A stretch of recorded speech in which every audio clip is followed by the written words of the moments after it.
bashkëqeverisë. Unë mendoj që zoti Kurti nuk ka folë shumë në detaje në këtë mes. Është fakt që sa i përket numrave, ai mund ta ketë qeverinë vetëm. Unë nuk po them që ai nuk mund ta ketë qeverinë vetëm, unë po them që unë do ta kisha preferuar që të kemi një qeveri ndoshta më të madhe, një qeveri të 2 të tretave, e cila po ashtu do ta kalonte edhe problemin e zgjedhjes së presidentit të vendit, pasi që është shumë e vështirë që të arrijë marrëveshje me partitë politike opozitare me cilën do prej tyre, që të votohet vetëm presidenti pa një marrëveshje për qeverisje. Do thotë çka nuk kupton një qeveri e 2 të tretave. Pra praktikisht nëse mund të them nga ajo që po lexoj çfarë po thoni, i bjen VVLDK, sepse PDK-ja po përjashtohet. Po, pikërisht, mendoj që kjo është e vetmja mundësi, pasi që e dim që Lëvizja Vendosje dhe PDK ndoshta është gati se e pamundur që të bashkëqeverisin, duke u nis nga të dyja palët dhe nga qëndrimet e tyre.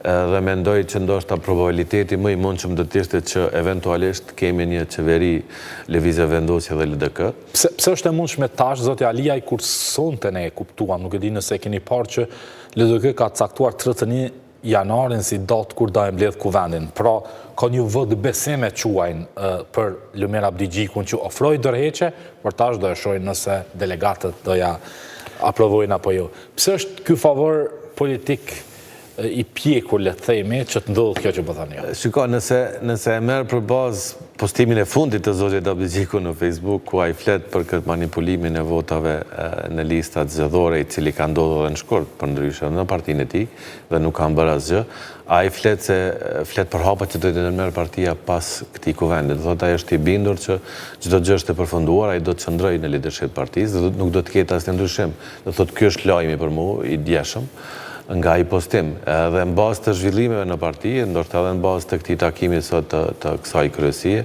shihet që si duket disponimi është që do të vazhdohet me këtë nomenklaturë udhëheqëse të partisë. Kështu që një farë forme pas 31 janarit, mbase edhe zoti Abdigjiku dhe kryesia e partisë do të jetë në dispozicion, ta quaj ashtu, që të negocioj me Lëvizjen Vendosje, eventualisht edhe për një bashkëqeveri. Po çfarë ndodh me të pakënaqërit, se nuk ka disa qëndrime publike kundërshtuese ndaj leadershipit të Abdigjikut. Do flasim për zonjën Hikmete Bajrami, për Abdullah Hotin, për Arben Gashin, gjithë deputet të zgjedhur.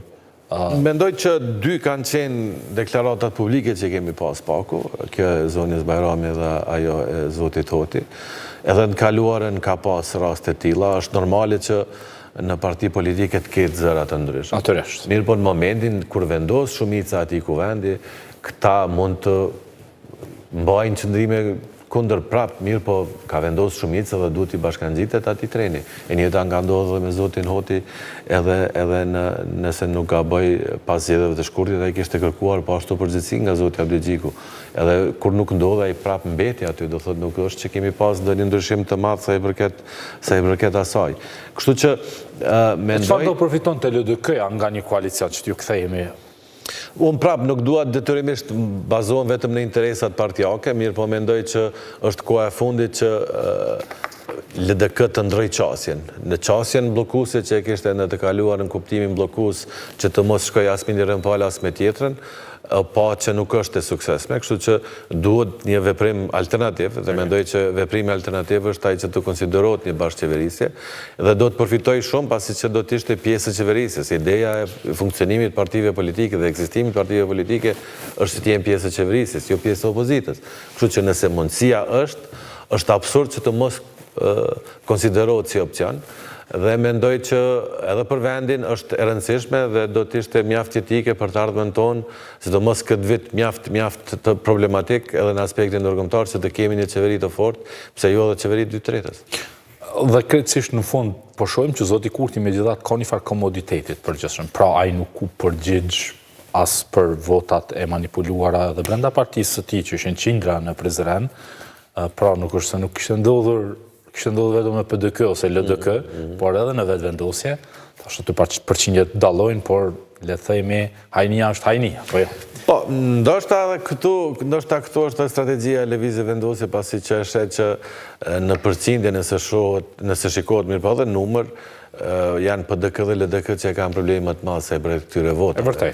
Dhe ndoshta nuk don të identifikohet, është strategjia e tij që të qëndrojë larg këtij debati dhe t'i lë të ballafaqohen këto dy parti me këtë debat.